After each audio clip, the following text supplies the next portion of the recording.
পাহাড়িদের ঐতিহ্যবাহী এবং বিখ্যাত খাবার হলো এটি, যার নাম হলো মুংডি। মুন্ডি হচ্ছে আমাদের বান্দরবানের অথেন্টিক খাবার। আর এই মুংডি তারা সন্ধ্যায় নাস্তা হিসাবে খেয়ে থাকে। তার পাশাপাশি আরেকটা জিনিস, সেটা হলো লাকসাও খেয়ে থাকে। তো আমরা এটা সন্ধ্যার নাস্তা হিসেবে খাই না। তো মুন্ডির সাথে আমরা লাক্সও মানে প্রায় খেয়ে থাকি। সকালে ভার্সিটি ক্লাস করে সন্ধ্যায় এসে ফুড কার্ট চালায়। সকালে আমরা ক্লাস করি, ক্লাসের পরে এই সন্ধ্যাবেলায় যেটা ফ্রি টাইম থাকে এখানে এসে কাটাই।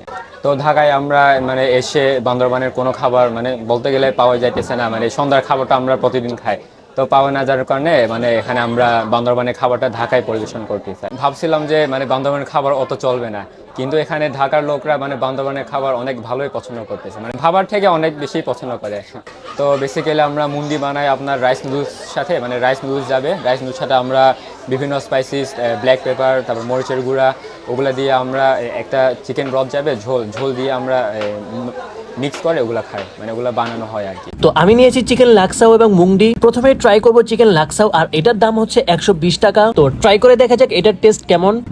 সিরিয়াসলি একদম ডিফারেন্ট টাইপের টেস্ট, এন্ড এটা খেতে এত এত মজা। এটা মূলত বানানো হয় সিদ্ধ চিকেন, পেঁয়াজ, মরিচ, ধনিয়া পাতা, হালকা লেবু, লবণ এবং তেল দিয়ে সবকিছু একসাথে মিশ্রণ করা হয়। তো এটা যখন আপনি ফার্স্টে মুখে দিবেন, আপনার কাছে এত মজা লাগবে, আপনি দ্বিতীয়বার আবার ট্রাই করতে চাবেন। তারপর ট্রাই করি মুংডিটা খাওয়ার পর এটার থেকে একটা শুটকির স্মেল আসে, যার কারণে আমার কাছে এটা ভালো লাগে না। আইদার আমার টেস্ট বাডের সাথে এটা যাচ্ছে না, আপনাদের কাছে হয়তোবা ভালো লাগতেও পারে। তো আমি আপনাদের জন্য হাইলি রিকমেন্ডেড করব চিকেন লাকসাও। বাই দ্য ওয়ে, এই দোকানের নাম হচ্ছে মুংডি বার, আর এটার লোকেশন হচ্ছে Mirpur 12 Shagufta 0 point. So yeah, that's all for today. Thanks for watching. Tata, take care, Allah Hafiz.